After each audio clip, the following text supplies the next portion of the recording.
Hello, welcome to Papa Guru with your host, Matthew Stoner. Today we're going to be discussing a deck tech. We're going to be discussing another one of the demigods, Ranata, called to the hunt. She is star power and 3 toughness. Her power is equal to your devotion to green. Devotion is the mana symbol and the cost of the permanent on your board.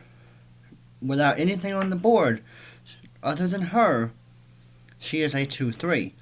Her ability is each other creature you control that enters the battlefield comes into play with additional +1/+1 counter.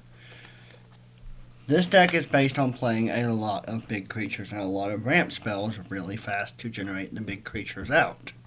And finish off by either giving them trample, or buffing them up, or finishing off the damage with your commander, because of how big she can really get. Let's begin with the ramp. First, we'll go through the creature ramp of the deck. That being mana dorks and creatures that die or enter the battlefield and search for mana, for lands. Elvish Mystic and Lime Elf, 1 mana, does the exact same thing. Druid of the Cowl is a 1/3 for 2 that taps for 1 green mana. Ulvenwald Captive is 2 mana defender, taps for 1 green mana, or you can pay 7 and transform him into a 6/4 that taps for 2 colorless mana, or a potential big creature if necessary. Wall of Roots enters the battlefield. You can put a -1, a -0/-1 counter on it to add 1 green mana to your mana pool. You can activate that effect once per turn. Ishana's Carteret can tap for 1 mana of any color, but if you have a creature power 4 or greater on the board, it taps for 2 mana of any color, 2 mana of 1 color. In this deck, that is not difficult to do. Whisper of the Wilds does pretty much the same thing. Taps for 1 green mana, or if you have a creature power 4 or greater, it taps for 2 green mana. Borderland Ranger enters the battlefield, searches your deck for a basic land, and puts it into your hand. Primal Druid is a 0/3 that when it dies, search your deck for a basic land. Put that one onto the battlefield tapped.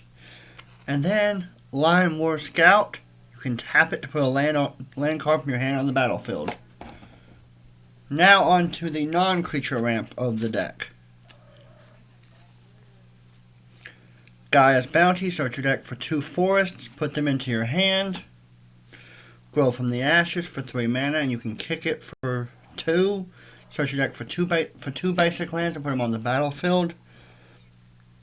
Ranger's Path, search your deck for 2 forests to put them on the battlefield.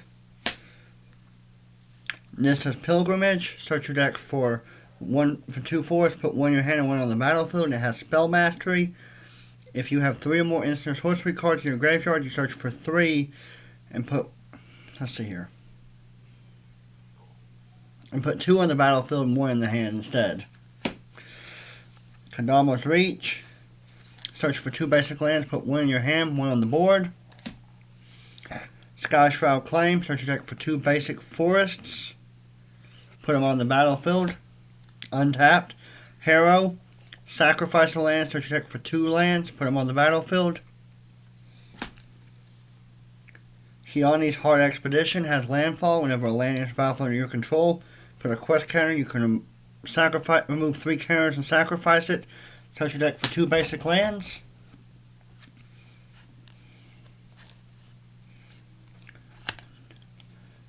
Sheltered Ares, enchant land. Enchanted land now has double taps for 2 mana instead of 1. Font of Fertility, 1 mana to cast, 2 to sacrifice. Search your deck for any basic land, put it on the battlefield. That goes into your ramp.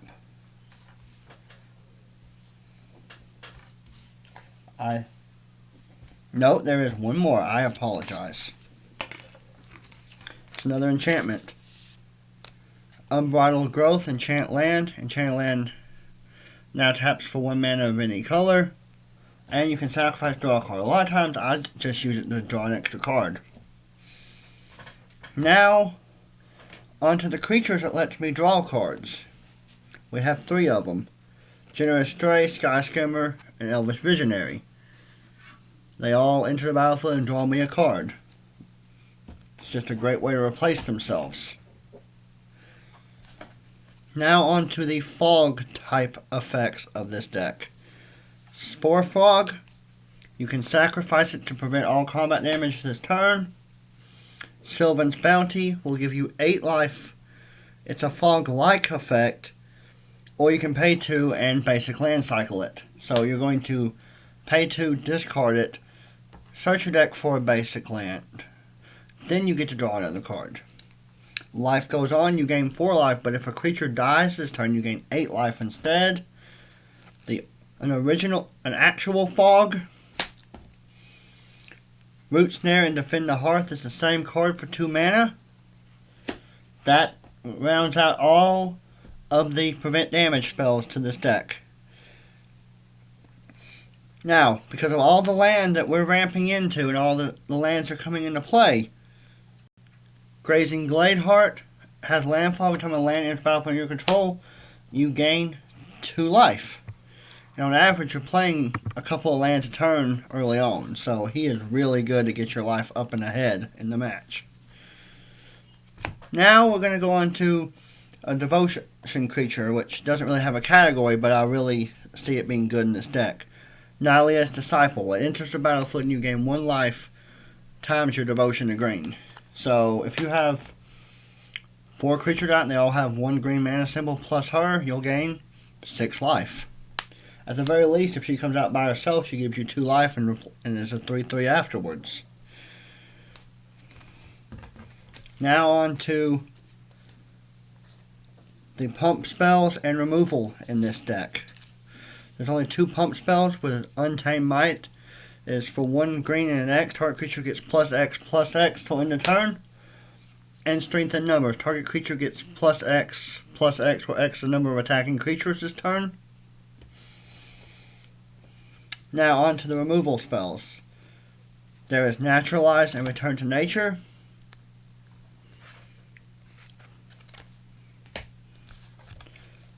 Sylvan Replica here. So 1/3 you can pay or green and sacrifice to destroy target artifact or enchantment. Distant Desolation, destroy target artifact, or you can pay 1 and cycle it. To draw a card, discard a card. Prey Upon and Band Together are both great removal spells for the really big creatures that we're about to talk about. And we'll talk about the big creatures last in the deck. I've got a miscellaneous stack of just good cards that synergize with this deck. Bountiful Harvest, you gain 1 life for each land you control. Sylvan Bush Strider, you gain 2 life when enters the battlefield. It's a 3/2 for 3. Yavimaya Elder, whenever it dies, you check for 2 basic lands. Put them in your hand, pay 2 and sacrifice Yavimiya's Elder to draw a card. Hirix Tower Scout, enters the battlefield, you untap target creature you control. And then 4 different bears with different effects. An actual old grizzly bear. Greenwood Sentinel is a 2/2 with vigilance. Highland Game dies, you gain 2 life. And Sylvana Grove Dancer, whenever a land is put into the graveyard from anywhere, you gain 1 life, and you can pay 3 to put the top card of your deck into the graveyard. There's also Woodcutter's Grit. As target creature gets +3/+3 and gains hexproof until end of turn. Good way to save your commander if someone wants to target it with a Terminate, or turn it into a 0/1 fish with no effect, or exile it, or whatever they feel like doing to it. This will save a lot of hassle. I have 3 ways to give creatures forms of evasion and or trample with Cobble Wings. Enchanted creature has flying. Savage Hunter, enchanted creature gets +1/+1 and trample. Satana's Training, enchanted creature gets +1/+0 and trample, and it draws a card whenever I play it. Now on to the actual big creatures that the deck generates. Duskwood Baloth. For 1 mana, you can suspend it for 5 turns, or you can cast it for 6 as a 5/5. Rootbreaker Worm is a 6/6 with trample for 7. Tangle Golem has affinity for forest. If you're a 7 forest, he casts for 0 mana. And comes in as a 6/5 if your commander's on board. Now on to 3 Eldrazi. They're all Eldrazi Devastator. With the commander on board, enters as a 9/10 with trample.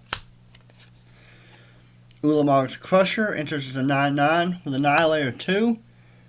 And Hand of Emrakul enters as an 8/8 with the commander with Annihilator 1. Ancient Brontodon enters as a 10/10 with the commander on board for 8 mana. Canopy Gorger and Cow Prowler are both 6/5s. One's a 6/5, one's a 6/6 worm that can enter the battlefield with 7 power on each one of them. And so can Kindle Catcher. It's also a 6/6 that can enter as a 7/7 with commander on board. And triggers a devotion for 3. Now on to the 2 riot creatures in the deck. Wrecking Beast and Rampaging Redhorn. This can dish out a whole lot of damage the turn it comes out to play. And this guy, usually I like to give him the +1/+1 counter on top of giving the +1/+1 counter from the commander. This guy I prefer just to give him haste because of his power already and the counter that comes on from the commander. So he's swinging 7 trample haste with the commander on board and giving the commander +2 devotion. Now to round out the actual mana base of this whole deck, we'll just have 36 forests. That because on average you're searching out average extra 2 or 3 forests a turn when this deck gets going.